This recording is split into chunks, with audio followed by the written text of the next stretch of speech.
एक ही सवाल हम लेंगे, बताओ मेरे प्यारे, एक ही सवाल लेंगे, सुनिए। चलो मेरे दोस्तों, सवाल है, कृष्ण ने 25,000 रुपए इन्वेस्ट किए दो पार्ट में। ही earn 11% per annum simple interest on part 1, पहले पार्ट पे 11% सिंपल इंटरेस्ट मिलता है and 10% per annum compound interest on compounded annually on part 2। Second part 2 से 10% पर एनम के हिसाब से कंपाउंड इंटरेस्ट मिलता है। टोटल जो इंटरेस्ट मिला है 2 साल में 5,370 है। टोटल जो उसको इंटरेस्ट मिला है मेरे प्यारे 2 साल में वो कितना है? 5,370 रुपए। तो आपसे पूछा गया, बताइए सिंपल इंटरेस्ट पर साधारण ब्याज पर निवेश की गई राशि कितनी है? साधारण ब्याज पर कितनी राशि निवेश की गई है, ये आपसे पूछा गया है। बहुत बढ़िया सवाल। एक आदमी ने 25,000 रुपए इन्वेस्ट किए दो पार्ट में, फर्स्ट और सेकंड। एक आदमी ने 25,000 रुपए इन्वेस्ट किए दो पार्ट में। पहला पार्ट उसने इन्वेस्ट किया सिंपल इंटरेस्ट पे, दूसरा पार्ट उसने इन्वेस्ट किया कंपाउंड इंटरेस्ट पे। कितने? कंपाउंड इंटरेस्ट पे।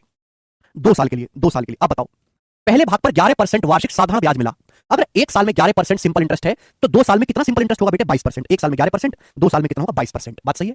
दूसरे भाग पर वार्षिक रूप से चक्रवृद्धि होने वाला 10% ब्याज मिला। मैं आपको पढ़ा चुका हूं 10%। अगर एक साल में 10% ब्याज है कंपाउंड इंटरेस्ट, एक साल में 10% ब्याज है तो 2 साल में कितना कंपाउंड इंटरेस्ट मिलेगा? 10 10 का सक्सेसिव 21%, 10 10 का सक्सेसिव 21%, 10 का सक्सेसिव 21% होता है। 2 साल में कुल ब्याज कितना मिला? 2 साल में उसको कुल ब्याज, 2 साल में जो कुल ब्याज मिला है 5,370 रुपए 2 साल में कुल ब्याज मिला। पूछा सिंपल इंटरेस्ट पर कितना पैसा निवेश किया गया? फर्स्ट पार्ट आपसे पूछा है, सिंपल इंटरेस्ट पर कितना पैसा निवेश किया गया? एक आदमी के पास 25,000 रुपए थे, उसने दो पार्ट में निवेश किया। पहला भाग सिंपल इंटरेस्ट पर, दूसरा कंपाउंड इंटरेस्ट पर। पहले भाग पर 2 साल में 22% सिंपल इंटरेस्ट मिलेगा, दूसरे भाग पर 21% कंपाउंड इंटरेस्ट मिलेगा। उसको 2 साल में कुल ब्याज कितना मिला बेटे? 5,370 रुपए। आपसे पूछा है साधारण ब्याज पर निवेशित राशि। आप यहां एलिगेशन भी इस्तेमाल कर सकते हैं, मैं आपको पढ़ा चुका हूं।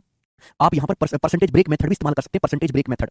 भाई यहां 21% ब्याज मिला है या 22%, तो 22 को आप ऐसे नहीं लिख सकते 21% प्लस 1%। 22 को आप ऐसे लिख सकते हो कि 21% प्लस 1%। आप बोलोगे यहां से लिख सकते हैं 21% प्लस 1% लिख सकते हैं। भाई यहां भी 21% ब्याज मिला, यहां भी 21% ब्याज मिला, तो ओवरऑल 21% ब्याज तो है ही। पहले पार्ट पर भी 21% ब्याज मिला, दूसरे पार्ट पर भी 21% ब्याज मिला, तो 21% तो टोटल धनराशि पर ब्याज मिला ही है। टोटल धनराशि निवेश किया 25,000 रुपए। 25,000 रुपए का 21% क्या होता है बच्चों?